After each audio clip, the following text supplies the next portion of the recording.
With trainer Andre, it's a blue and gold macaws with a beautiful shade of blue on its back and a solid shade of yellow on its inner wings and belly. So its eyes and beak are solid black. Its scientific name is Ara Ararauna. So here in Cebu Ocean Park, we have three black gold macaws.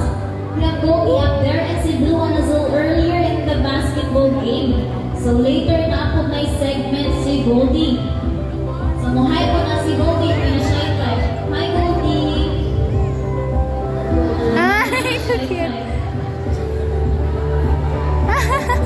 Now lastly, there is our eclectus parrot. So eclectus parrots are very unusual in their family. That is because of their strict sexual dimorphism. Meaning you can easily distinguish between a male and a female